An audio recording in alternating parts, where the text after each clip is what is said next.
जय हिंद साथियों। तो फाइनली 23 अगस्त का वो दिन इतिहास के पन्नों में स्वर्णिम अक्षरों में अंकित हो ही गया। और 23 अगस्त को हमारा चंद्रयान 3 जो कि मून पे चंद्रमा पे दक्षिणी ध्रुव पे सफलतापूर्वक लैंडिंग करने वाला दुनिया का पहला देश बन गया। तो इससे रिलेटेड जो भी क्वेश्चन आपके एग्ज़ाम का हिस्सा बन सकते हैं चंद्रयान 3 से संबंधित, और आएंगे ही यहाँ से क्वेश्चन आने वाले एग्जाम्स में करंट अफेयर्स के रूप में, तो उन सभी क्वेश्चनों का जो संग्रह है लगभग 50 क्वेश्चन हम इस वीडियो में कवर करेंगे, जो आपको आने वाले सभी एग्ज़ाम्स के लिए काफ़ी इम्पोर्टेंट होने वाला है। ठीक है, उससे पहले हम मिशन चंद्रयान के बारे में थोड़ा सा बेसिक जानकारी जानेंगे। ठीक है, तो चंद्रयान है क्या? तो भारत का ये तीसरा मून मिशन है। चंद्रयान 3 इसको नाम दिया गया है। तो पहला कब हुआ था? तो पहला 2008 में गया था, उसके बाद 2019 में अपना गया, फिर 2023 में। तो 19 वाला चंद्रयान 2 जो था वो सफल नहीं हो पाया था किन्हीं कारणों से। तो चंद्रयान 3 जो है ना, उसी को रिवाइज करके भेजा गया है। ठीक है, तो अगर मैं डिटेल की बात करूं इसकी, तो भारत का तीसरा मून मिशन चंद्रयान 3 सफल हो गया है। बुधवार यानी 23 अगस्त को शाम 6:04 पर चंद्रयान 3 के लैंडर ने चांद की सतह पर सॉफ्ट लैंडिंग की। अब लैंडर का है, देखो यहाँ पे आप देख सकते हो, ये अपना पूरा चंद्रयान है।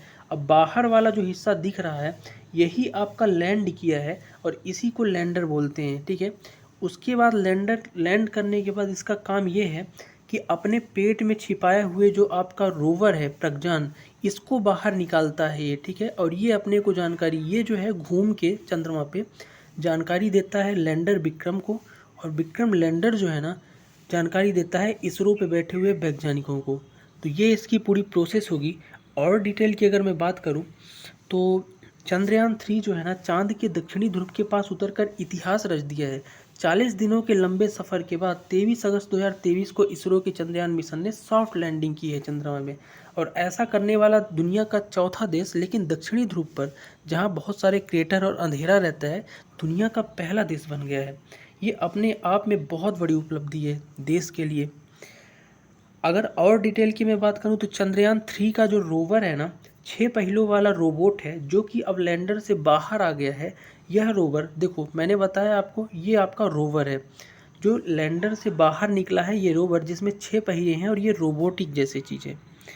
तो ये जो आपका रोवर है ना, चांद की सतह पर चलेगा और पहियों के जरिए चांद पर अशोक स्तंभ की छाप छोड़ेगा। देखो इनके पहियों पे जो आपका ये रोवर है ना, रोवर के पहियों पर अशोक स्तंभ बना हुआ है। तो जैसे जैसे ये चलेगा तो उसकी छाप छोड़ेगा अशोक स्तंभ और इसरो की चांद की सतह पे। ठीक है,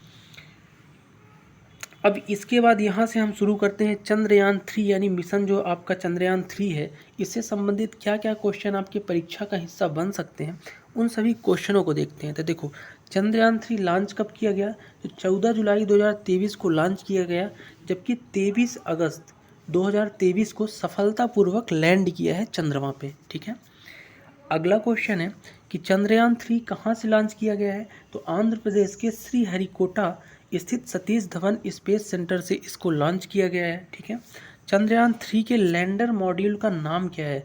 तो लैंडर को विक्रम लैंडर नाम दिया गया है, जैसो कि आपको मैंने ऊपर दिखाया लैंडर। ठीक है, अगला क्वेश्चन है चंद्रयान 3 के रोवर मॉड्यूल का नाम क्या है? तो रोवर जो बाहर निकला था 6 पहियों वाला रोबोट, इसको प्रज्ञान रोवर नाम दिया गया है। नेक्स्ट है चंद्रयान 3 में विक्रम लैंडर प्रोफेशनल मॉड्यूल से कब अलग हुआ था? देखो विक्रम लैंडर से प्रोफेशनल जो मॉड्यूल है ना, वो आपका 17 अगस्त 2023 को अलग हो गया था, और लैंडर जो है चक्कर लगाना स्टार्ट कर दिया था।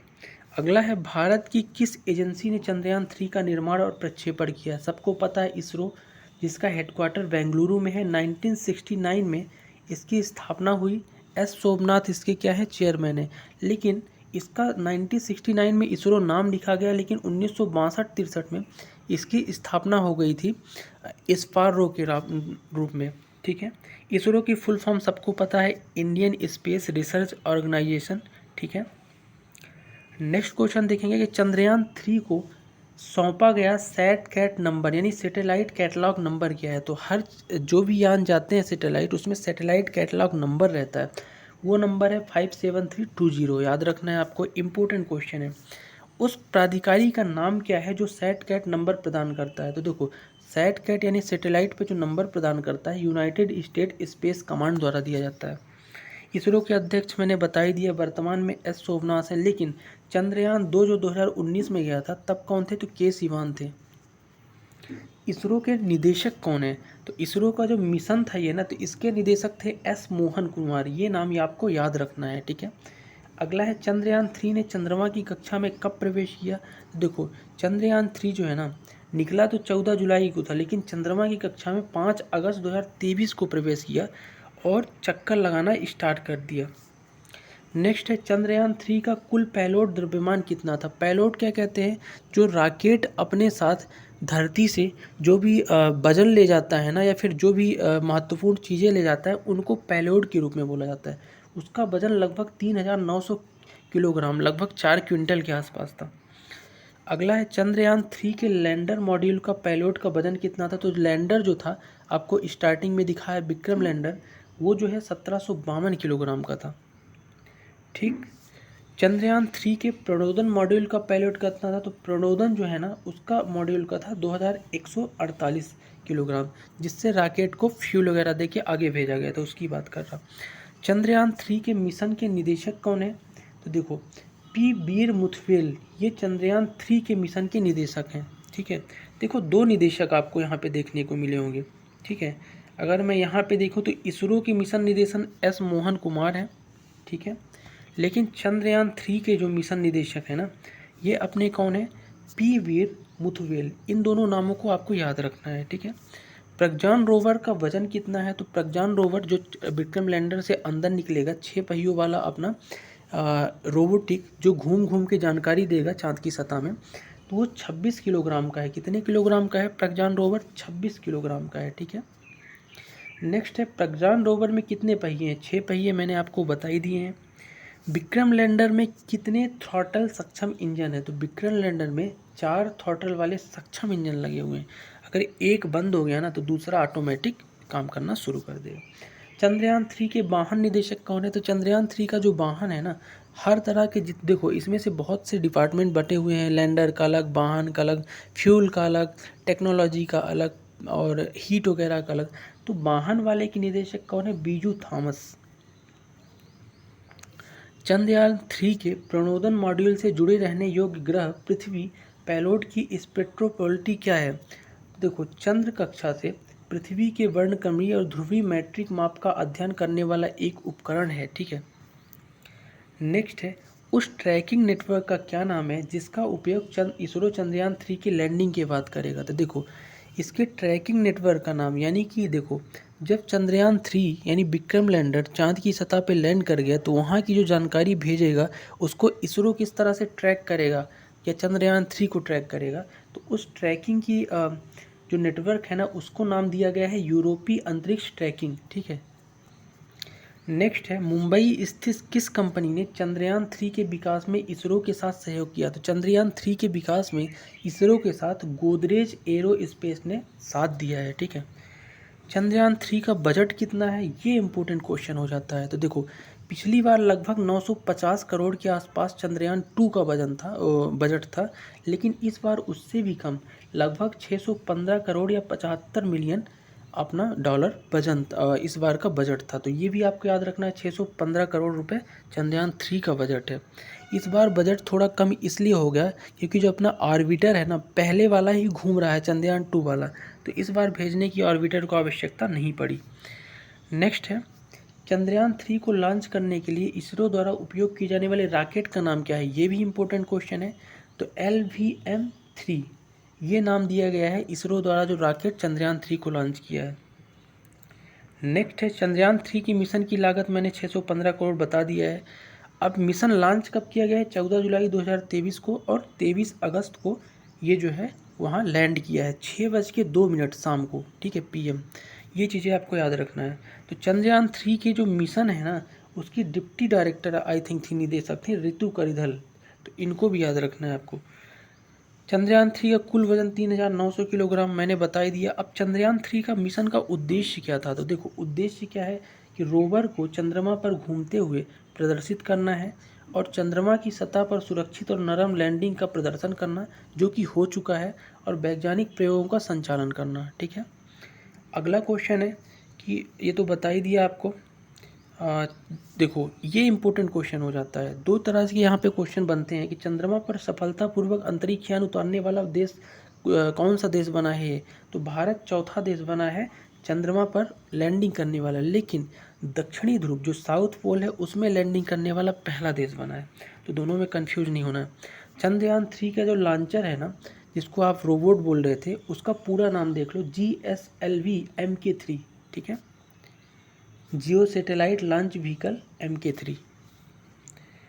वह कौन सी चीज़ है जो चंद्रयान 3 में है और चंद्रयान 2 में नहीं। तो देखो चंद्रयान 3 में जो स्पेशल टेक्नोलॉजी यूज की गई है वो है लेजर डॉपलर वेलोसीमीटर। ठीक है। नेक्स्ट है चंद्रयान 3 में निम्नलिखित में से क्या गायब है या क्या नहीं है। तो चंद्रयान 3 में ऑर्बिटर नहीं है, क्योंकि ऑर्बिटर से हमारा पुराना संपर्क था जो चंद्रयान 2 वाला चल रहा था।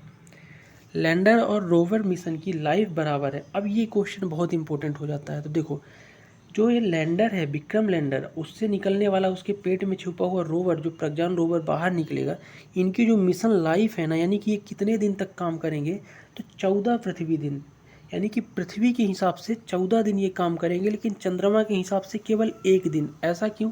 तो देखो ये केवल 14 दिन तक ही महत्वपूर्ण इंपॉर्टेंट जानकारी इसरो को देंगे, इसके बाद ये डेड हो सकते हैं, ऐसा इसरो ने बोला है, यानी कि इनका जीवन समाप्त हो सकता है। क्यों ऐसा है, क्योंकि देखो 14 दिन जो अपने पृथ्वी के हैं और 1 दिन अगर चंद्रमा के हिसाब से माना जाए उसी 14 दिन को, तो उतने दिन तक यहाँ पे सूर्य दिखेगा। सूर्य दिखेगा तो यहाँ पे थोड़ा गर्मी रहेगी, क्योंकि चंद्रमा के साउथ पोल पे लगभग आपका 300 से ऊपर, यहाँ पे -300 से ऊपर टेम्परेचर है, -300 डिग्री से ऊपर। तो इससे क्या है कि जब यहाँ पे सूर्य ढलेगा तो टेम्परेचर जो है बहुत ज़्यादा डाउन होगा और -300 डिग्री सेंटीग्रेड तक चला जाएगा। और यहाँ पे ऐसी स्थिति में ये जो उपकरण है हो सकता है काम करना बंद कर जाएँ या मृत्यु हो जाए इनकी। तो इसलिए आप बोल सकते हो कि चंद्रमा का 1 दिन और पृथ्वी का 14 दिन तक ये आपको जानकारी देता रहेगा इसरो को। इम्पोर्टेंट क्वेश्चन है। चंद्रयान 3 में लैंडर और रोवर में कौन से वैज्ञानिक उपकरण ले जाएंगे। तो देखो चंद्रयान 3 में जो लैंडर और रोवर है ना, उसमें भूतल विज्ञान उपकरण लगा है, वायुमंडलीय विज्ञान उपकरण और जल विज्ञान उपकरण, क्योंकि अपने को पृथ्वी वहाँ की चंद्रयान की चंद्रमा की मिट्टी, चंद्रमा की वायु और चंद्रमा के जल के बारे में अध्ययन करना है। चंद्रयान 3 जो है दक्षिणी ध्रुव पर उतरेगा, उतर चुका है। चंद्रयान 3 मिशन में इसरो को किन चुनौतियों का सामना करना पड़ा। देखो इसरो को जो चुनौतियों का सामना यहाँ पे था, जो हालांकि अब तो चुनौती रही नहीं, तो ये चुनौती थी कि चंद्रमा की सतह जो है ना बहुत कठोर है और लैंडर और रोवर जो है ना अत्यधिक परिस्थितियों का सामना करने में सक्षम होने की आवश्यकता होगी इनको। अगला जो था कि लैंडिंग स्थल पर चंद्रमा के दक्षिणी ध्रुव के पास बहुत दूरस्थ है और अज्ञात क्षेत्र है, यानी कभी गया नहीं है, तो गड्ढे वगैरह में न कहीं लैंड हो जाए पिछली बार की तरह। अगला है लैंडर और रोवर को पृथ्वी के साथ संचार में सक्षम होने की आवश्यकता होगी, लेकिन चंद्रमा का वातावरण बहुत पतला है जिससे संचार मुश्किल हो सकता है। ठीक है, लेकिन एडवांस टेक्नोलॉजी है इसलिए इतना मुश्किल है नहीं। अगला है प्रोपेल्शन मॉड्यूल का डिज़ाइन क्या होगा। तो बॉक्स जैसी संरचना जिसके किनारे पर एक सौर पैनल और एक सीड सिलेंडर, यानी कि सौर पैनल लगा रहेगा और एक सिलेंडर लगा रहेगा प्रोपेल्शन मॉड्यूल में। तो ये थे आज के वीडियो के चंद्रयान 3 से संबंधित महत्वपूर्ण आपके प्रश्न, और आशा करता हूं कि आपके सभी प्रश्नों का जवाब चंद्रयान 3 से संबंधित मिल चुका होगा। और वीडियो अगर आपको इन्फॉर्मेटिव लगी हो तो एक कमेंट करके आप बता सकते हैं कि आपको वीडियो कैसी लगी और क्या सुधार किया जा सकता है आगे आने वाली वीडियोस में। बाकी मिलते हैं नेक्स्ट वीडियो में, तब तक के लिए आप सभी को जय हिंद।